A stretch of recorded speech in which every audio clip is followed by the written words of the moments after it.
नमस्कार good morning जय जगन्नाथ मु शुभम आपण देखुचंती ओडिशा न्यूज 20 आज नवेम्बर 23 तारीख चलतु जानिबा आज दिन टॉप न्यूज अपडेट देश विदेश ठारू आरंभ करी ओडिशार समस्त गुरुत्वपूर्ण खबर जानि परिबे सेति आपन अनुरोध वीडियो शेष जाए देखिए और लाइक करेंगे जहाद्वारा आज दिन सब टॉप न्यूज आपड़ जानीपर तो चलतु आज टॉप न्यूज उपर आखि पकेबा पारादीप ठारे स्थल भाग अतिक्रम करे बात्या मल्लाका समुद्र मध्य अंश एक घूर्णिबल सृष्टि होती जार व्याप्ति समुद्र पतन ठारू वायुमंडल में 5.8 कि उच्चता पर्यंत सक्रिय रही यार प्रभाव में शून्य दक्षिण पूर्व बंगोपसागर में एक लघुचाप क्षेत्र सृष्टि होगा संभावना रही पश्चिम उत्तर पश्चिम दिग गति कर 24 तारीख बेलू अधिक घनीभूत हो दक्षिण बंगोपसागर मध्यभाग में अवपात परिणत होगा परवर्ती 48 घंटे पश्चिम उत्तर पश्चिम दिग को गति कर दक्षिण पश्चिम बंगोपसागर में आहरी अधिक घनीभूत हो पारे। पाणीपाग विभाग आकलन अनुसार शनिवार लघुचाप सृष्टि पर आंडामान निकोबार द्वीपपुंज तमिलनाडु केरल में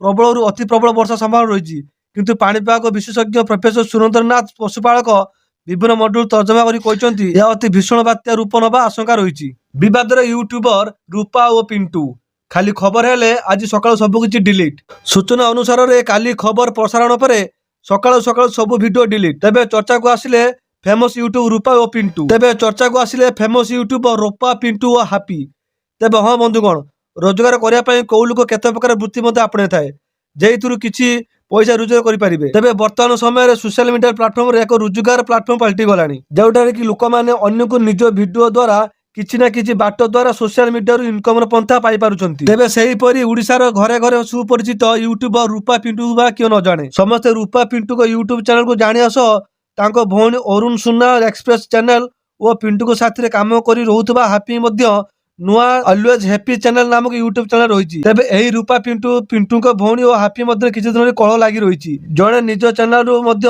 अन्य जनक वीडियो डिलीट करबा मध्य पछुचा दउनांती तेबे बहु लोकन कहबा अनुसार लोक मानकर जते टंका निशा मुंड को चढ़ी जाए सेतेबेले सेमाने क्वाड इंद्रजंत मानि नथांती। परवर्ती खबर किए ह्यूमन को पई पठित स्वर को चापुची सांगादिक कथा कहले लिजा ह्यूमन सागर सह काम करुतला लिजा दास जीवन प्रति विपद थिबा कहिसथि से एक वीडियो जारी करी कहिसथि ह्यूमन भाई को पई उठेथिबा स्वर को दबाई देबो चेष्टा करा जाउची सत्य पई स्वर उठाइथिली ए नै कोनसी मीडिया पर्सनल कॉल न करे को बाध्य करजंती मिस लिजा तेबे लिजा कहिथिले ह्यूमन को सह कथा करे देउनथिले टीम मेंबर ह्यूमन को सेमाने कब्जा कर रखिथिले मां को गाय देथिबा पिला को गिरफ्त करिया कथा कहिथिले तासो सेमान लागि मते अनेक प्रोग्राम कैंसिल करिया को पड़िछि तेबे लोकप्रिय कंठशिल्पी ह्यूमन सागर को परलोक घटी तेबे तांको मृत्यु पर अनेक वाद विवाद लागि रहिछि। परवर्ती खबर उपभोक्ता को झटका देबो मेटा डिसेंबर 4 रु ब्यान हो फेसबुक और इंस्टाग्राम जानतु कोउठी को साधारणतः लोक माने फेसबुक कि इंस्टाग्राम खुली बसी पड़ती पिलाठू वृद्ध समस्त एबे फेसबुक इंस्टाग्राम पछरे पागल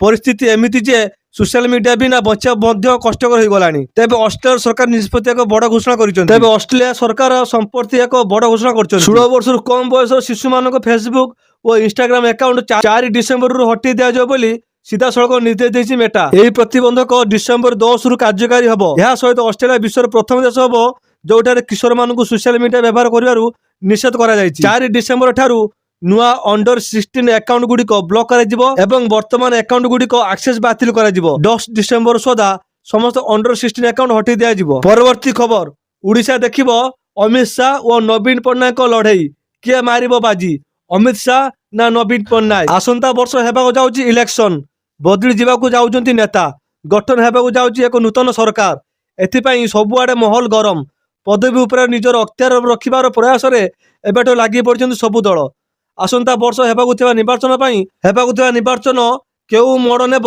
एक नूतन सरकार गठन हेब ए सब राजनीतिक प्रश्न उठुथिबा बेले गृहमंत्री अमित शाह ओडिशा गस्त आसिबार संभावना अछि। बीजेपी धरिबो मोदी नारा बीजेडी रो भार संभाळिबे निज मुख्यमंत्री नवीन पट्टनायक आउ बीजेपी रो भार संभाळिबे गृहमंत्री अमित शाह निर्वाचन पूर्व लोकों को आकर्षण करने पर दुई दल जोरसोर करेंगे प्रयास। परवर्ती खबर आ डाकिले बाहर आसे साप आउ टाणी निये विष मिला मालिका वर्णित पीठ देखु कौटी मालिकार वर्णित एक स्थान विषय आज आम आपन को कहबू यही मठर एभली किसी रहस्य लुचि रही जहाँ विषय आप जाने भी आश्चर्य हो इतिहास अनुसार महापुरुष अच्युतानंद जिते पुरी नेमाल जाऊे से समय से बेलबण सत्य सेवा आश्रम विश्राम करते समय से बेलबण सत्य सेवा आश्रम विश्राम नहीं से समय स्थान ଏକ ମଠ ତିଆରି ହୋଇଥିଲା। ଏହାପରେ ବାବା ଏହି ସ୍ଥାନରେ ଘଟିଥିବା ଏକ ସତ୍ୟ ଘଟଣା ବିଷୟରେ କହିଲେ।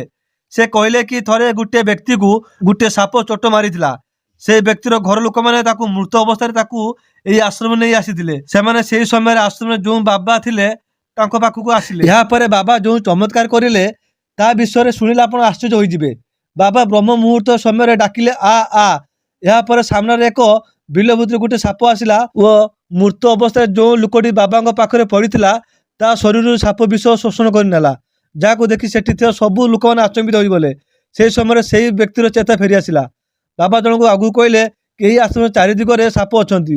ଯେଉଁ ସ୍ଥାନରେ କଦମ ଗଛ ଥିଲା ବର୍ତ୍ତମାନ ସେଠି ଅଚ୍ୟୁତାନନ୍ଦ ଅସ୍ଥାନ ରହିଛି। ପରବର୍ତ୍ତୀ ଖବର, ରେଳ ବିଭାଗରେ ବଡ଼ ନିଷ୍ପତ୍ତି। 3 ମାସ ପାଇଁ ବାତିଲ ହେଲା 24 ଟ୍ରେନ୍। ସମଗ୍ର ଦେଶରେ ଶୀତର ଲହରୀ ଖେଳିଯାଇଛି। ଏଥିଯୋଗୁଁ ରାତିରେ ତାପମାତ୍ରା ଅସ୍ୱାଭାବିକ ଭାବେ ତଳକୁ ଖସି ଆସିବା ସହ ଦେଶର ସମଗ୍ର ପ୍ରାନ୍ତରେ ଘନ କୁହୁଡ଼ି ଦେଖାଯାଇଛି।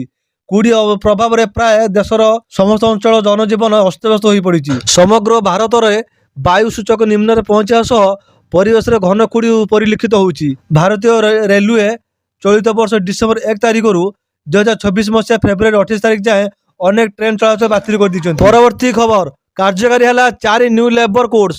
ମହିଳା କର୍ମଚାରୀଙ୍କ ପାଇଁ ବଡ଼ ପ୍ରତିଶ୍ରୁତି। ସମାନ ଦରମା ସାଙ୍ଗକୁ ସମାନ ସମାନ। କାର୍ଯ୍ୟକାରୀ ହେଲା 4 ନ୍ୟୁ ଲେବର କୋଡ୍ସ। ମହିଳା କର୍ମଚାରୀଙ୍କ ପାଇଁ ବଡ଼ ପ୍ରତିଶ୍ରୁତି।